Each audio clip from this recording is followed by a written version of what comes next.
আসসালামু আলাইকুম। সবার আগে বাছাই করা 10টি আন্তর্জাতিক খবর জানিয়ে দেব। প্রথমেই থাকছে শিরোনাম, তবে তার আগে অনুরোধ থাকবে ভিডিওটিতে একটি লাইক দিবেন। পুরোদমে ভারত পাকিস্তান যুদ্ধ লেগে গেছে। দর্শক, আমাদের হাতে এসেছে গুরুত্বপূর্ণ আন্তর্জাতিক সংবাদ। প্রথমেই জানিয়ে দিচ্ছি, আবারও কাশ্মীর সীমান্তে ভারত পাকিস্তান সেনাদের মধ্যে গোলাগুলি। দর্শক, এবার তাহলেই যুদ্ধ লেগেই গেল ভারত পাকিস্তান। যে কোনো সময় মোদির বাসভবনে হামলা করবে পাকিস্তান সেনারা। এ নিয়ে থাকছে বিস্তারিত সংবাদে। আরও থাকছে নিজেদের যুদ্ধবিমান ধ্বংসের ইতিহাস ভয় ধরাচ্ছে ভারতকে। আরও জানিয়ে দিব, বহুমুখী বিধ্বংসী যুদ্ধ জাহাজ উদ্বোধন করে কিমের হুঁশিয়ারি। এরপর থাকছে তলানিতে ভারত পাকিস্তান সম্পর্ক। পাকিস্তানি রুটে $1.14 বিলিয়ন বাণিজ্য হারাতে পারে ভারত। এবং সর্বশেষ জানিয়ে দিব, দীর্ঘমেয়াদী যুদ্ধবিরতিতে প্রস্তুত হামাস, তবে অস্ত্র সমর্পণ নয়। শুনছিলেন সংবাদ শিরোনাম, এখন বিস্তারিত। তবে তার আগে অনুরোধ থাকবে এই ভিডিওটিতে একটি লাইক এবং কমেন্টস করে জানিয়ে দিন পাকিস্তান জিন্দাবাদ। এবং আপনি যদি আমাদের চ্যানেলে নতুন হয়ে থাকেন তাহলে চ্যানেলটি সাবস্ক্রাইব করে আমাদের সাথেই থাকুন।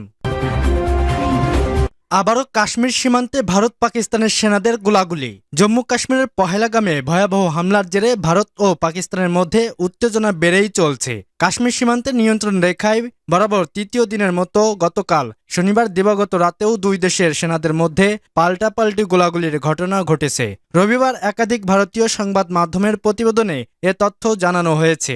এনডিটিভির প্রতিবেদনে বলা হয়, শনিবার গভীর রাতে ভারত নিয়ন্ত্রিত কাশ্মীরের তিতমারি গালি ও রামপুর সেক্টরের বিপরীত দিকে দুপক্ষের সেনাদের মধ্যে ব্যাপক গোলাগুলির ঘটনা ঘটে।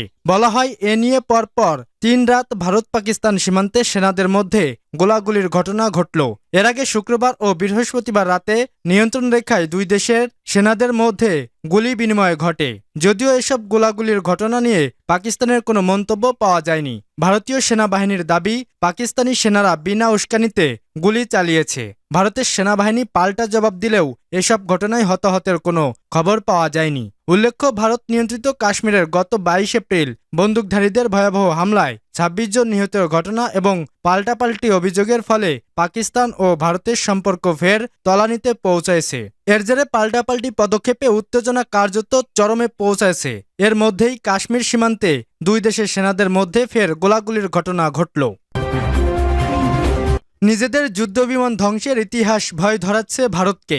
জম্মু কাশ্মীরের পহেলগামে সন্ত্রাসী হামলার পর ভারত ও পাকিস্তানের মধ্যে উত্তেজনা আবারও তীব্র হয়ে উঠেছে। প্রতিবেশী দেশ দুটির পাল্টাপাল্টি অবস্থান নতুন করে যুদ্ধের আশঙ্কা তৈরি করেছে। আর এই উদ্বেগজনক পরিস্থিতির মধ্যেই আবারও আলোচনার কেন্দ্রবিন্দু হয়ে উঠেছে ভারতীয় বিমান বাহিনীর যুদ্ধ সক্ষমতা। পাকিস্তানের শীর্ষস্থানীয় পত্রিকা দ্য নিউজ রোববার প্রকাশিত এক বিশ্লেষকধর্মী প্রতিবেদনে এ বিষয়টি তুলে ধরেছে। প্রতিবেদনে বলা হয়, পাকিস্তান ভারত সংঘর্ষের দীর্ঘ ইতিহাস রয়েছে, আর সেসব সংঘর্ষে ভারতীয় বিমান বাহিনীর সক্ষমতা বারবার প্রশ্নবিদ্ধ হয়েছে। বিশেষ করে সাম্প্রতিক বছরে পাকিস্তান কর্তৃক ভারতীয় বিমান বাহিনীর একটি MiG-21 ভূপাতিত করা এবং পাইলট অভিনন্দন বর্তমানকে আটক করা ভারতীয় বিমান বাহিনী আবারও আলোচনার বিষয় হয়ে উঠেছে। ভারতীয় সরকারি মিডিয়ার প্রকাশিত সর্বশেষ তথ্য অনুযায়ী 2023 সালের সেপ্টেম্বর পর্যন্ত ভারতীয় বিমান বাহিনী মোট 2374টি বিমান দুর্ঘটনা হয়েছে। এর মধ্যে 1126টি ছিল ফাইটার জেট এবং 1248টি ছিল অন্যান্য শ্রেণীর বিমান। এছাড়াও 229টি প্রশিক্ষণ বিমান এবং 196টি হেলিকপ্টার বিধ্বস্ত হয়েছে। এসব দুর্ঘটনার ফলে 1305 জন দক্ষ পাইলটের করুণ মৃত্যু হয়েছে। এই বিপুল ক্ষতির পরিসংখ্যান ভারতের প্রতিরক্ষা ব্যবস্থার দুর্বলতাগুলোকে স্পষ্ট করে তুলেছে। বিশেষজ্ঞরা বলেছেন, দীর্ঘদিন ধরে বিমান বাহিনীর আধুনিকীকরণে গাফিলতির এবং পুরনো প্রযুক্তি নির্ভরতা এর প্রধান কারণ। বহুমুখী বিধ্বংসী যুদ্ধজাহাজ উদ্বোধন করে কিমের হুঁশিয়ারি। নতুন একটি বহুমুখী বিধ্বংসী যুদ্ধজাহাজ উদ্বোধন করেছে উত্তর কোরিয়া। দেশটির প্রেসিডেন্ট কিম জং উন নিজেই শনিবার ওই যুদ্ধজাহাজ উদ্বোধন করেন বলে জানিয়েছে রাষ্ট্রীয় সংবাদ সংস্থা KCNA। প্রতিবেদন অনুযায়ী শাসক দল ওয়ার্কার্স পার্টির সচিব জো চুন রিং এ বিষয়ে বলেন, 5000 টন ওজনের এই যুদ্ধজাহাজটি সবচেয়ে শক্তিশালী অস্ত্র দ্বারা সজ্জিত এবং 400-র কিছু বেশি দিন সময়ের মধ্যে আমাদের নিজস্ব শক্তি ও প্রযুক্তিতে সম্পূর্ণভাবে নির্মিত হয়েছে। KCNA-র বরাতে রয়টার্স জানিয়েছে, উদ্বোধনী অনুষ্ঠানে দেওয়া ভাষণে কিম বলেন, এই যুদ্ধজাহাজটি নৌবাহিনীতে হস্তান্তর করা হবে এবং আগামী বছরের শুরুতে এটি কার্যকর প্রবেশ করবে। এদিকে উত্তর কোরিয়ার রাষ্ট্রীয় টেলিভিশন KRTর ফুটেজে দেখা গেছে কিম জং উন তার মেয়ে জু এর সঙ্গে ট্রেনে চড়ে পশ্চিমাঞ্চলীয় বন্দর শহর নামপোতে পৌঁছান। এ সময় কিমকে বলতে শোনা যায়, যদি যুক্তরাষ্ট্র সামরিক শক্তি পরিদর্শনের নতুন রেকর্ড গড়ে তাহলে আমাদেরও কৌশলগত প্রতিরোধ ক্ষমতার নতুন রেকর্ড করতে হবে। উত্তর কোরিয়ার রাজনীতিতে প্রভাবশালী কিমের বোন কিম উয়া জংকে ওই অনুষ্ঠানে উপস্থিত থাকতে দেখা গেছে। KCNA জানায়, নামপোরা সামরিক জাহাজ নির্মাণ কারখানায় হওয়া এই উদ্বোধন মহান প্রেসিডেন্ট কিম জং উন স্টাইলের নৌবহর নির্মাণ যুগের সূচনাকে চিহ্নিত করে। ভাইস অ্যাডমিরাল পাক কোয়াংশপের উদ্ধৃতি দিয়ে একথা বলা হয়। তলানিতে ভারত পাকিস্তান সম্পর্ক, পাকিস্তানি রুটে $1.14 বিলিয়ন বাণিজ্য হারাতে পারে ভারত। পহেলগাঁও বন্দুক হামলার পর থেকে একেবারে তলানিতে ভারত পাকিস্তানের সম্পর্ক। ভারতের পর পাল্টা পদক্ষেপ নিয়েছে পাকিস্তান। নয়াদিল্লি ও ইসলামাবাদের মধ্যে যাবতীয় বাণিজ্যিক সম্পর্ক বন্ধ করে দেওয়ার ঘোষণা করেছে পাকিস্তান। পাকিস্তানের সঙ্গে ব্যবসায়িক কার্যক্রম বন্ধ হওয়ার কারণে ভারত বছরে প্রায় $1.14 বিলিয়ন বাণিজ্য ক্ষতির সম্মুখীন হতে পারে, এমন পূর্বাভাস দিয়েছেন পাকিস্তান বিজনেস ফোরাম কর্মকর্তারা। রোববার এক প্রতিবেদনে এ খবর দিয়েছে দ্য এক্সপ্রেস ট্রিবিউন।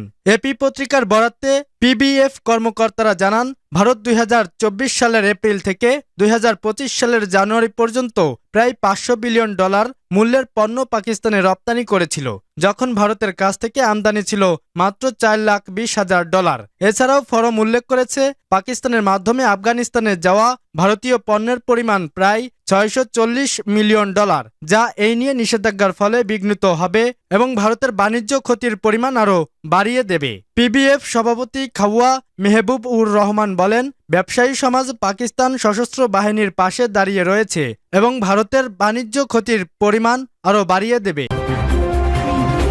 দীর্ঘমেয়াদী যুদ্ধবিরতিতে প্রস্তুত হামাস, তবে অস্ত্র সমর্পণ নয়।